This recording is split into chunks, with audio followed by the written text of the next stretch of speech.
দর্শক, সমসাময়িক বিষয় নিয়ে খবর সংযোগের বিশেষ আয়োজনে আপনাদেরকে স্বাগতম জানাচ্ছি। আমি ফারিহা আহমেদ। আমাদের সঙ্গে আজকে স্টুডিওতে আছেন সিনিয়র সাংবাদিক কাজল হায়দার। ভাইয়া, কেমন আছেন? ভালো আছি। আমাকে আপনাদের অনুষ্ঠানে আমন্ত্রণ জানানোর জন্য ধন্যবাদ। আচ্ছা, ধন্যবাদ আপনাকেও।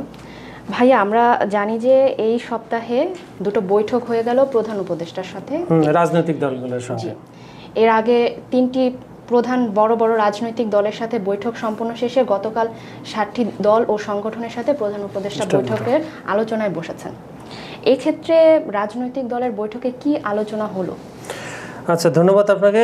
সুপ্রিয় দর্শক, আপনারা জানেন যে দেশের রাজনৈতিক পরিস্থিতি নিয়ে, বিশেষ করে শিক্ষাঙ্গনের অস্থিরতা এবং গণসংহতির আপনার ভিপিনুর উপরে হামলার পরপরই প্রধান উপদেষ্টা বাংলাদেশের রাজনৈতিক দলের সাথে এক বৈঠকের আহ্বান জানান। এরই পরিপ্রেক্ষিতে আপনার রবিবার 3 দফায় 3টা রাজনৈতিক বড় দলের সাথে, প্রথমে এনসিপি, তারপরে হচ্ছে জামাতে ইসলাম এবং সর্বশেষ সন্ধ্যা 7:30টার দিকে আপনার বাংলাদেশ জাতীয়তাবাদী দল বিএনপির সাথে বৈঠক করে প্রধান উপদেষ্টা।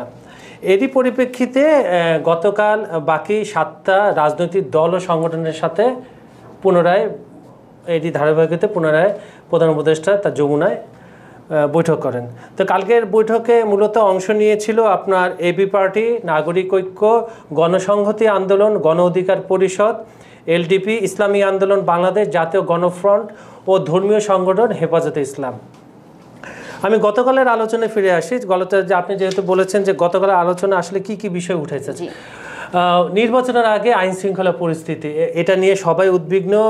মোটামুটি যে 7টা দলের কথা বললাম, এই 7টা দল এবং এর আগে আপনার জামাত, এনসিপিও একই কথা বলেছে যে নির্বাচনের আগে যে ধরনের পরিবেশ থাকা দরকার, আইন শৃঙ্খলা বাহিনী যেভাবে আরও অ্যাক্টিভ হওয়া দরকার, সেটা হচ্ছে না। তার উদাহরণ হিসাবে অনেকে ভিপিনুরের উপরে হামলার কথা বলেছে।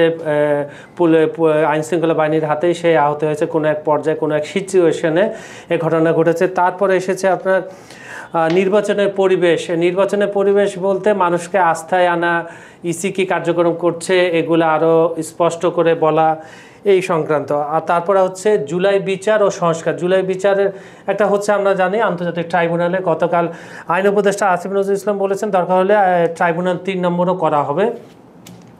এছাড়া সংস্কার, আমরা জানি যে জাতীয় কমিশন প্রায় 8 থেকে 9টি বৈঠক করেছে বিভিন্ন রাজনৈতিক দলের সাথে ধাপে ধাপে।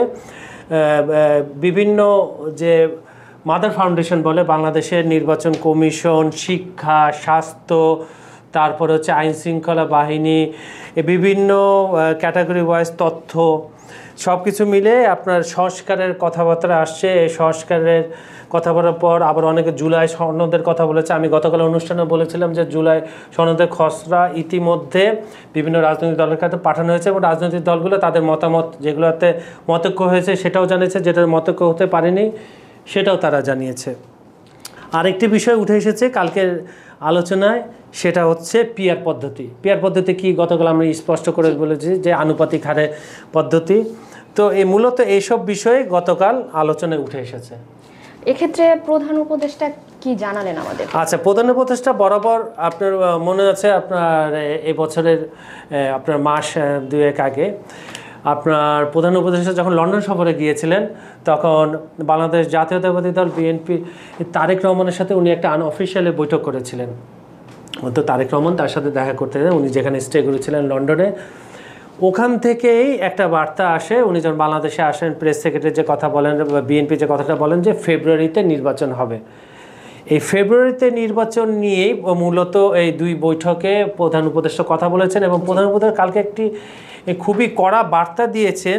সেটা হচ্ছে অন্য দেশের থাবার সুযোগ যেন না হয়। মানে অন্য দেশ বলতে আপনি বুঝতে পারছেন দর্শক কোন দেশের কথা বলা হয়েছে।